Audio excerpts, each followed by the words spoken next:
kita ketemu lagi dalam video pembelajaran TK 2201 Neraca Massa dan Energi. Masih dalam topik neraca massa unit tunggal tanpa reaksi, masih mendalami kasus-kasus dalam industri pangan. Nah, kali ini kita akan mendiskusikan lebih dalam terkait bagaimana produksi corn beef, bagaimana neraca massanya, dan bagaimana produk yang akan dibuat. Kali ini kita akan mendiskusikan contoh kasus berupa produksi corn beef.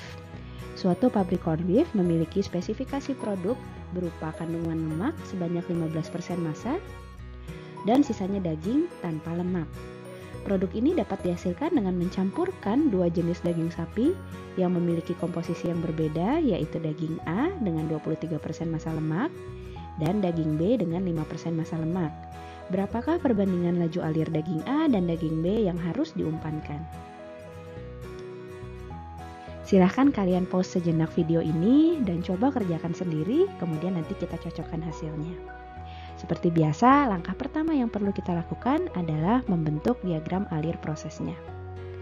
Unit yang terlibat adalah sebuah unit pencampur. Aliran masuk yang terlibat ada dua. Yang pertama daging A, laju alirnya belum diketahui. X lemaknya adalah sebesar 23%. Aliran yang kedua adalah daging B, laju alirnya pun belum diketahui, namun kita tahu bahwa daging B memiliki kandungan lemak sebanyak 5%. Outputnya adalah produk corn beef, laju alirnya kita belum ketahui, komposisi lemaknya adalah 0,15. Selanjutnya kita akan melakukan analisis derajat kebebasan. Variabel aliran yang terlibat dalam kasus ini adalah 1, 2, 3, 4, 5, 6. Sehingga kita bisa tuliskan di sini variabel alirannya adalah 6. Lalu neraca massa tak terhubungkan secara linear, kita bisa membentuk satu buah neraca massa total dan dua buah persamaan neraca massa komponen. Yang TTSL ada 2.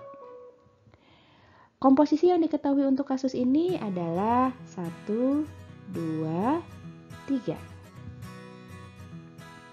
Laju alir yang diketahui tidak ada laju alir sama sekali. Hubungan pendukungnya pun tidak ada. Derajat kebebasan yang kita miliki 6 dikurang 2 dikurang 3 plus 1. Kasus ini membutuhkan data tambahan. Kita dapat memberikannya seperti biasa dalam bentuk basis karena belum ada laju alir yang diketahui untuk kasus ini. Kita akan tetapkan basis F3 sama dengan 100 kg per jam sehingga kasus menjadi well specified. Langkah selanjutnya adalah melakukan penyusunan persamaan neraca massa. Kita dapat membentuk 3 buah persamaan neraca massa, yaitu 1 buah persamaan neraca massa total dan 2 buah persamaan neraca massa komponen. Untuk neraca massa total diketahui 2 aliran masuk dan 1 aliran keluar, sehingga F1 ditambah F2 akan sama dengan F3 yang kita tetapkan sebanyak 100 kg per jam. Begitu juga untuk neraca massa komponen lemak, X lemak 1 dikali F1 ditambah X lemak 2 dikali F2 akan sama dengan X lemak 3 F3. Hal yang sama kita tuliskan untuk neraca massa komponen daging. Kita hanya memiliki 2 persamaan tak terhubungkan secara linear dan kita juga punya 2 variabel yang tidak diketahui yaitu F1 dan F2. Oleh karena itu tentunya 2 persamaan ini sudah cukup untuk menyelesaikan kasus yang kita miliki. Dengan menggunakan 2 persamaan TTSL, kita dapat memperoleh F1 sebanyak 55,6 kg per jam dan F2 sebanyak 44,4 kg per jam. Namun, kalian pastikan lagi apakah yang ditanya memang F1 dan F2? Yang ditanya di dalam kasus kita adalah berapa perbandingan antara daging A dengan daging B yang harus diumpankan. Oleh karena itu, kalian bisa menghitung F1 dibagi F2. Itu adalah jawaban dari pertanyaan kasus ini.